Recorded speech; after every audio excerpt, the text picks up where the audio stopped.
Overnight, the core cleaned house. Marcus had pressed his fingerprints into the condensation ring on the turbine base.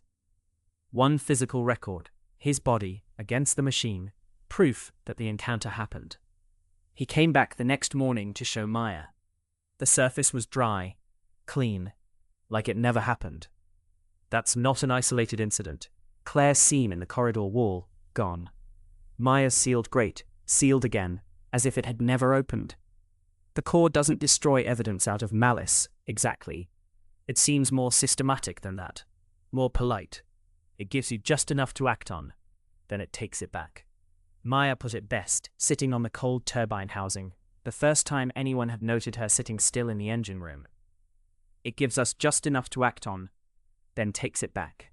She said this with the calm of someone who has just diagnosed a bad situation precisely. The calm did not mean she was okay with it. Marcus entered the maintenance tunnels for the first time today. The ceiling scraped his hair. The walls had grain. Not scratched, not painted, something closer to organic, as if something biological had been lacquered over metal. The conduit number had changed again. 0220. Every previous change happened overnight. This one happened in daylight. And the pipe Claire had mapped 2 days earlier was now singing, a sustained tone that shifted pitch as Marcus walked. Higher toward the atrium, lower toward wherever it eventually goes. When he pressed his shoulder against the wall, it felt like leaning against something that was breathing, very slowly, very deliberately. The signal today was weather. Not the gentle kind. Tornadoes ripped through Lake Village, 2 people dead inside their own house, 7,000 without power, a hailstone 6 inches across recovered from a parking lot. The outside world is producing its own kind of chaos, and Marcus noticed the contrast out loud. In here, the floor pulses in rhythm, the walls remember body heat, the pipe sings on cue. Out there, a family dies in their kitchen with no warning. He didn't say which was worse. He didn't have to. Claire found her 5-line staff again, the one scratched at knee height in the tunnel junction. The lines were no longer blank. 5 marks now sat on the 5 lines. Not scratched like the staff itself, raised, pressed up from inside the wall as if something underneath had been practicing.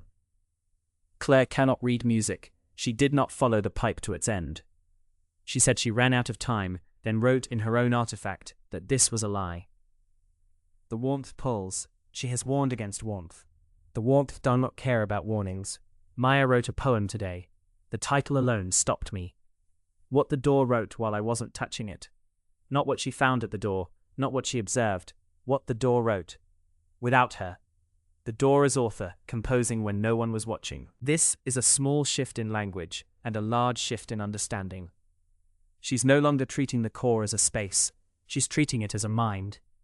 Which brings us to the conversation in the engine room, where Maya said the thing she clearly didn't want to say. Marcus had asked her, "Does anything in this place leave proof?"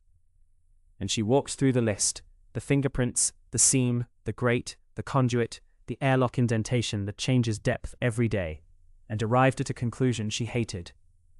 No, nothing stays. It gives you just enough, then takes it back.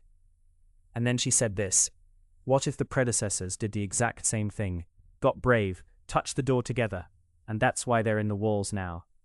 9 days in, and no one had said the quiet part out loud like that.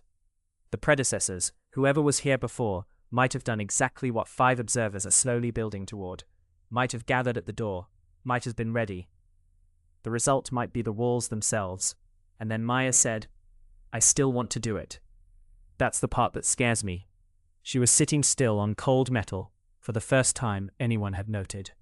That detail matters more than it seems like it should. Maya doesn't sit still. The engine room is the place she moves through. Today she stopped, sat down, and admitted a contradiction she couldn't resolve. The evidence suggests danger. The desire remains, and she cannot explain why she trusts the desire more. The core erases proof. The predecessors wanted to open the door. 5 people are slowly becoming 5, and the building is noticing. And somewhere underneath the tunnel walls, something is learning to compose. The question Maya can't answer, and can't stop asking, is whether wanting something badly enough in this place is a warning or an invitation.